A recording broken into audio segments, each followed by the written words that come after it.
Assunto sério no nosso TVC Entrevista hoje com a presença de Michele Heringer, que é presidente da Comissão de Prevenção e Combate ao Assédio na Administração Pública do GDF. Eu agradeço muito sua presença, Michele. Uma boa tarde para você. Boa tarde. Eu que agradeço a oportunidade de estar falando sobre esse tema tão sensível e necessário para que a gente possa conviver bem nos ambientes de trabalho. Demais, inclusive sobre a importância que é a criação de um guia, né? E aí eu gostaria de saber que você falasse um pouquinho para a gente, contextualizar sobre a criação desse guia e qual o propósito dele, não só na administração pública, mas para a população em geral, né? Bom, primeiro só tem um mecanismo da gente realmente tirar das relações de trabalho a situação de violência, né? Seja o assédio moral ou seja o assédio sexual. E como é que a gente faz isso? Levando conhecimento, levando informações.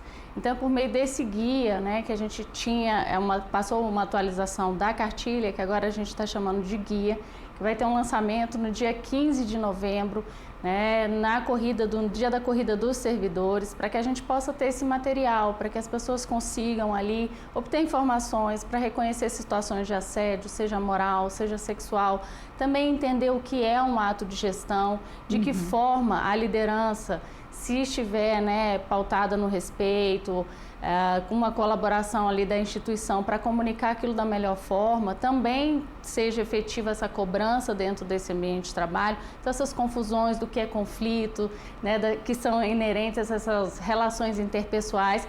A ideia desse guia é a gente concentrar o máximo de informações possíveis para que a gente possa levar o conhecimento necessário e estimular as pessoas a buscarem também conhecimento nessas áreas. Então, as ações são todas voltadas para a prevenção, para que a gente evite, porque depois que acontece, a gente já tem consequências, sejam elas físicas, emocionais, psicológicas, um adoecimento.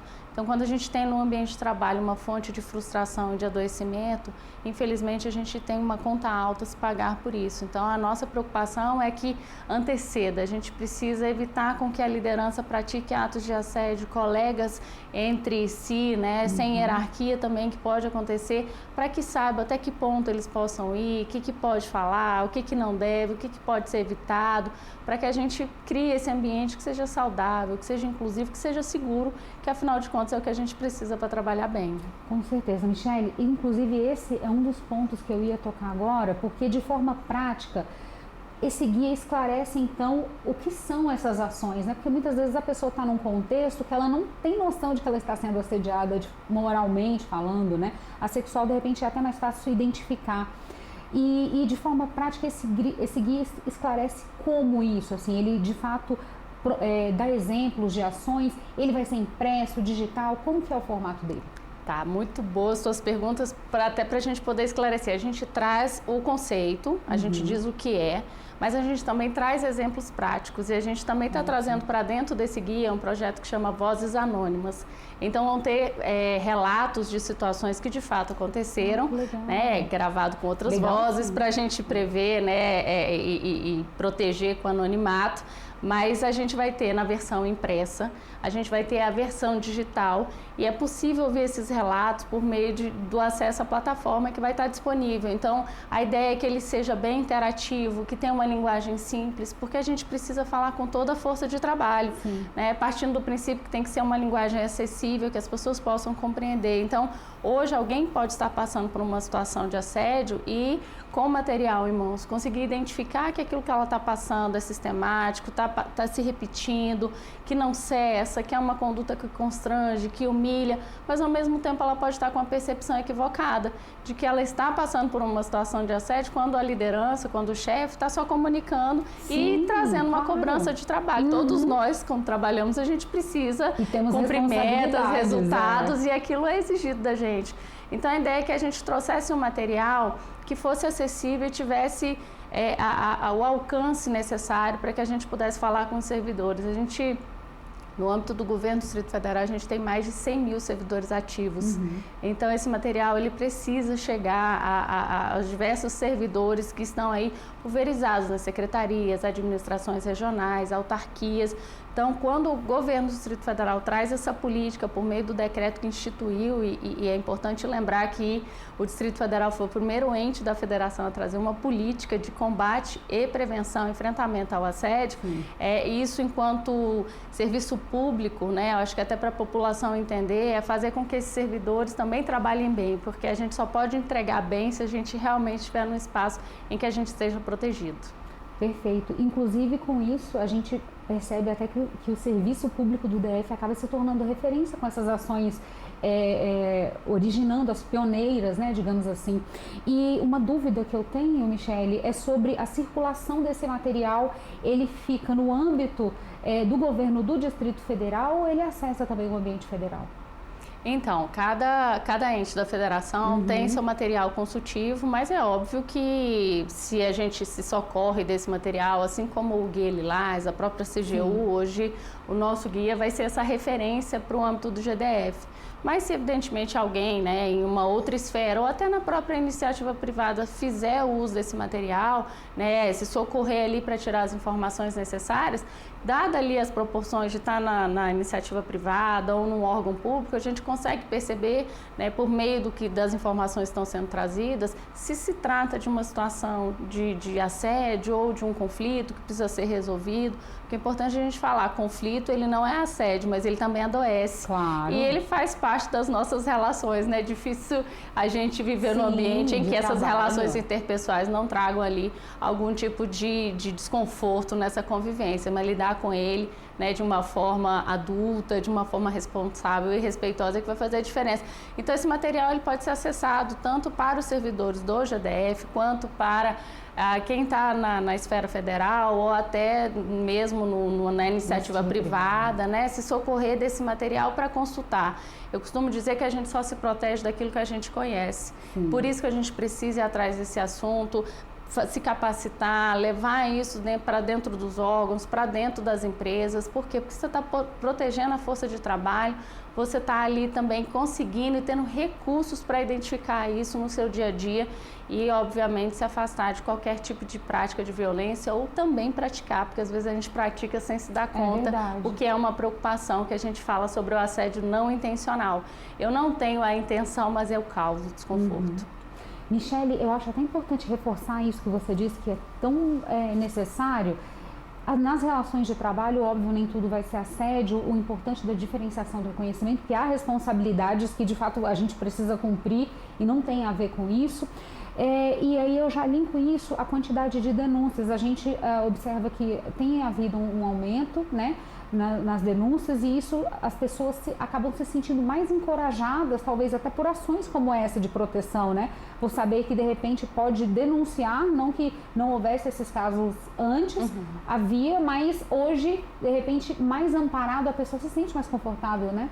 Na verdade, toda vez que a gente fala sobre o assédio, a gente não pode analisar o aumento de denúncias ou o registro de denúncias, analisar de uma forma isolada.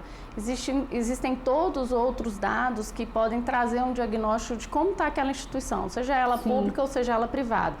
Esse aumento no número de denúncias reflete algo que você trouxe, que é realmente por meio do conhecimento, a pessoa se reconhece, entende que tem uma instituição, que tem um governo, que tem uma política que vai proteger, evitar retaliações, que aquela situação se intensifique, porque é uma preocupação muito grande, e ele então registra a denúncia.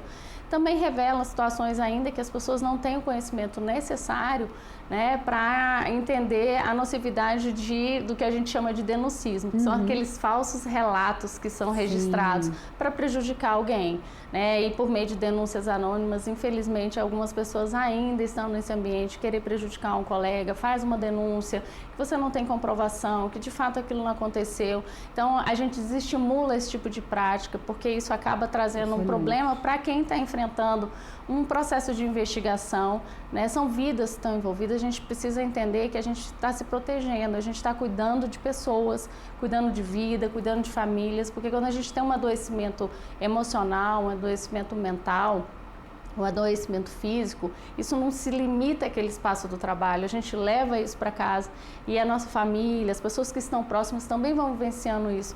Então, eu costumo dizer que dos relatos da vítima, o que eu consigo perceber é que é dor de alma, né? E a gente precisa evitar com que as pessoas passem por isso, a gente trabalhar nesse desafio da rotina é uma coisa, diferente de você ter medo de estar ali, de você não querer estar ali, porque você é perseguido, porque você não se sente bem, porque você é isolado, porque te agridem.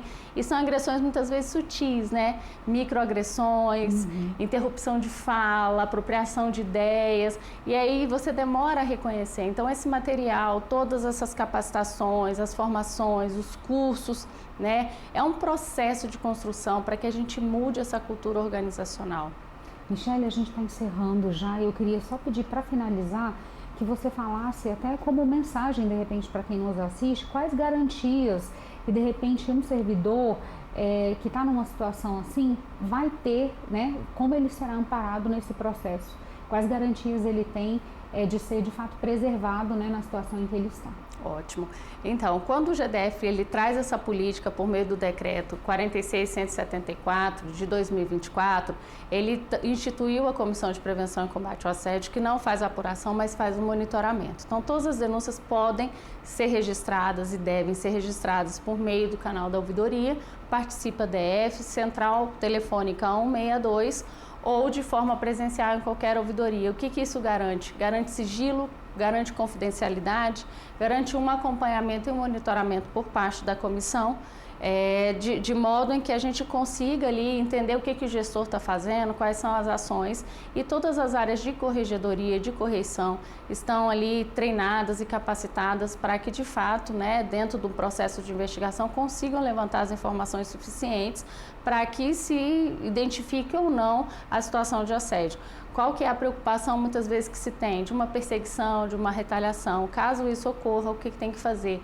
Tem que registrar uma nova denúncia dizendo, olha, após o registro da denúncia de assédio que foi feita, a situação piorou, a situação se intensificou e pede uma atuação mais próxima até da própria comissão ou do próprio órgão para que a gente possa fazer esse monitoramento. Ninguém pode ser perseguido ou retaliado em razão do direito de denunciar uma situação suposta de assédio que vai ser investigado.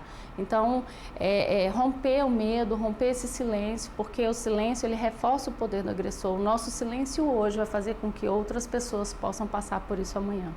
É isso aí. E lembrando, né, que o guia será lançado justamente no dia da corrida do servidor, né? Exato. Junto, então aí está próximo e os esclarecimentos que a Michele trouxe serve, como ela mesma disse, não só para servidores públicos, mas para quem trabalha na iniciativa privada e de repente possa estar aí numa situação delicada que precise desses esclarecimentos.